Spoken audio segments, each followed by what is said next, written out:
Border के पास भारतीय सेना की तगड़ी हलचल। तीनों सेनाओं के सैन्य अभ्यास से ठीक पहले घबराया पाकिस्तान। मुनीर की आर्मी ने क्या किया?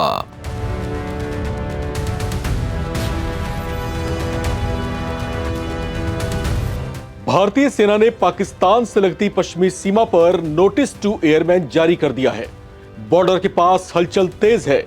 तीनों सेनाओं के संयुक्त सैन्य अभ्यास से ठीक पहले नोटेम जारी करने से पाकिस्तान में घबराहट बढ़ गई है। क्या होता है नोटेम? पाकिस्तानी सेना को ऑपरेशन सिंदूर की यादें क्यों ताजा हो गई? भारत के कैसे एक्शन से घबरा रहा है पाकिस्तान? क्या भारतीय जाबाज पाकिस्तान को फिर से कोई बड़ा सरप्राइज देने जा रहे हैं? घबराहट में असीम मुनीर की सेना खुद को अभी से हाई अलर्ट मोड में क्यों ले आई है? ये तमाम सवाल और इससे जुड़ी चर्चाओं का तूफान भारत की पश्चिमी सीमा से लेकर पाकिस्तान के इस्लामाबाद तक गूंज रहा है।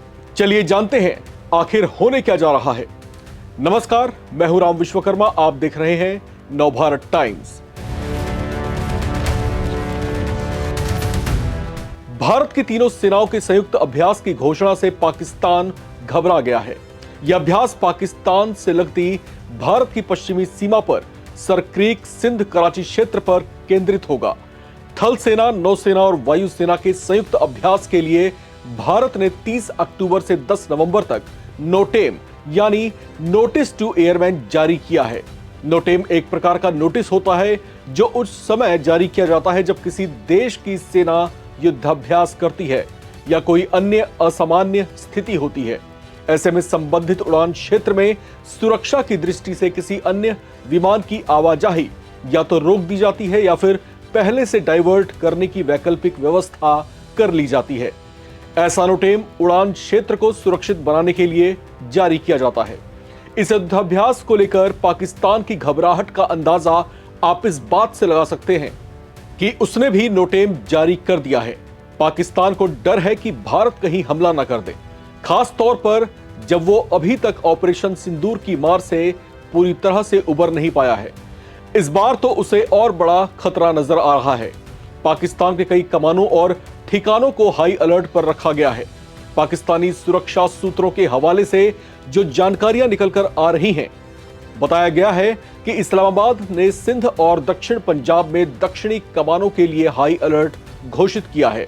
किसी भी संभावित हमले का जवाब देने के लिए वायुसेना और नौसेना को तैयार रहने को कहा गया है। सूत्रों के मुताबिक पाकिस्तान की बहावलपुर स्ट्राइक कोर और कराची कोर को विशेष रूप से तैयार रहने को कहा गया है। इसके अलावा शोरकोट, बहावलपुर, रहीम यार खान, जैकोबाबाद, भोलारी और कराची एयरबेस को भी तैयार रहने को कहा गया है। घबराए हुए पाकिस्तान ने नौसेना को अरब सागर में गश्त और अभियान को बढ़ाने के निर्देश भी दिए हैं। भारतीय सेना ने अभ्यास के लिए जिस भौगोलिक क्षेत्र को चुना है, उसके संभावित हालात को लेकर पाकिस्तानी सेना में घबराहट साफ तौर से महसूस की जा रही है। खुफिया जानकारी से पता चलता है कि भारत तीनों सेनाओं के अभ्यास के लिए दक्षिणी क्षेत्र को चुन रहा है, जिसमें पाकिस्तान का बहावलपुर और रहीम यार खान से लेकर थार रेगिस्तान और सरक्रीक क्षेत्र भी शामिल हैं।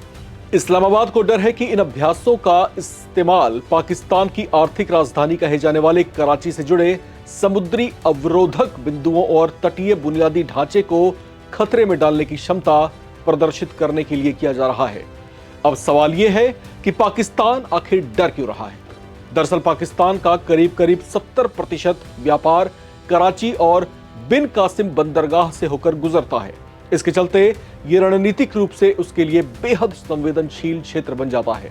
सुरक्षा सूत्रों का कहना है कि भारत ने दक्षिणी क्षेत्र पर ध्यान केंद्रित करके पाकिस्तान को साफ संदेश देने की कोशिश की है कि वो केवल पंजाब या कश्मीर में ही नहीं बल्कि कई दूसरे मोर्चे भी खोल सकता है। सरक्रीक बदीन कराची क्षेत्र पाकिस्तान की सबसे कमजोर नसों में से एक है। यह अपेक्षाकृत समतल और सैन्य रूप से असुरक्षित क्षेत्र भी है। इस इलाके में कोई भी सफल हमला या विस्तारित अभियान कराची को अलग थलग कर सकता है और पाकिस्तान के समुद्री व्यापार और ऊर्जा आपूर्ति को बाधित भी कर सकता है। इस इलाके में भारत का अभियान पाकिस्तान के लिए मल्टी फ्रंट खोल देगा, जो जनरल असीम मुनीर की सेना सहन करने की स्थिति में फिलहाल नहीं है।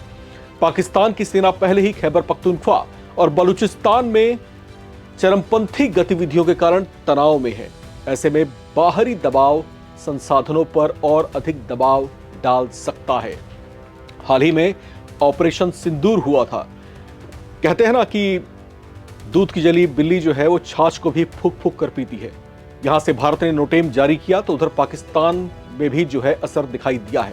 उसने भी भारत की तरह नोटेम जारी कर दिया है, यानी उसने कहीं ना कहीं दिखाने की कोशिश की है कि हम भी तैयार बैठे हैं। उसे शक है कि जिस तरीके से पिछली बार भारत ने एक सरप्राइज अटैक देकर के पाकिस्तानी सेना को दहला दिया था, कहीं इस बार भी वैसा ही कुछ ना हो जाए। लिहाजा यहां पर भारतीय सेना जिस तरीके से मोर्चेबंदी कर रही है, जिस तरीके से अपनी तैयारियों में जुटी हुई है और फिर अपने युद्धाभ्यास के जरिए अपने आप को सक्षम बनाने और जो आपसी कोऑर्डिनेशन होना चाहिए उसके लिए तैयारी कर रही है, तो इसका असर कहीं ना कहीं दूसरी तरफ पाकिस्तान में भी साफ तौर से महसूस किया जा रहा है। पाकिस्तानियों में घबराहट है कि कहीं अब की बार भी भारत कोई हमला ना कर दे। ये डर होना चाहिए उन पाकिस्तानियों में जो आतंकवाद परस्त हैं और जो आतंकी सरगनाओं को पालते पोसते रहे हैं। भारत बहुत लंबे समय से, कई दशकों से पाकिस्तान को आगाह करता रहा है कि अपनी सरजमी का इस्तेमाल वो भारत के विरुद्ध ना होने दे। जो आतंकी गतिविधियां या फिर जो आतंकी आकाश सरहद के उस पार बैठ करके अपनी तंजीमों को पाल रहे हैं, भारत के खिलाफ अपने एक्शंस को लगातार तेज करते रहे हैं, भारत ने उससे एक लंबा सबक लिया। भारत को यह एहसास हुआ कि ये पाकिस्तानी और जो आतंक परस्त पाकिस्तानी हुक्मरान रहे हैं उनको सीधी बातें शायद समझ में नहीं आती हैं। उन्हें कड़ाई से समझाई गई बातें ही सही तरीके से समझ में आती हैं। लिहाजा जब पहलगाम में हमला हुआ था तो उसके बाद भारत ने समझ लिया कि ये तो अति हो चुकी है जब धर्म पूछ करके आप किसी देश के नागरिकों को इस तरीके से टारगेट करते हैं। भारत ने ठान लिया था कि इस बार सबक सिखा के रहना है और ऐसा सबक जिसे जो पाकिस्तानी हैं अपने इतिहास में भी उसको याद करते रहें। ऑपरेशन सिंदूर चलाया गया और उसके बाद भारत ने और भारतीय प्रधानमंत्री नरेंद्र मोदी ने खास तौर से इस बात को जोर देकर के कहा कि पाकिस्तान सचेत हो जाए, क्योंकि ऑपरेशन सिंदूर को सिर्फ रोका जा रहा है, ऑपरेशन सिंदूर खत्म नहीं हुआ।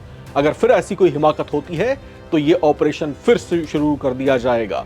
और जब ऑपरेशन सिंदूर हुआ था उस टाइमिंग को हम आपको थोड़ा याद दिला दें कि उस ऑपरेशन से ठीक पहले भारत इसी तरीके से जो है अपने सैन्य युद्धाभ्यास कर रहा था। उस समय भी पाकिस्तान को कहीं कहीं शक हो रहा था कि शायद भारत कोई बड़ा कदम उठा सकता है, जैसा कि उठाया भी गया। लिहाजा अब की बार जब भारत की तीनों सेनाएं मिलकर के युद्धाभ्यास कर रही हैं तो पाकिस्तान इससे थर-थर कांप रहा है। कांपना चाहिए और जो खतरनाक देश है उसमें यह डर भी रहना चाहिए। इस रिपोर्ट में इतना ही। बाकी अपडेट्स के लिए आप बने रहें, देखते रहें नवभारत टाइम्स।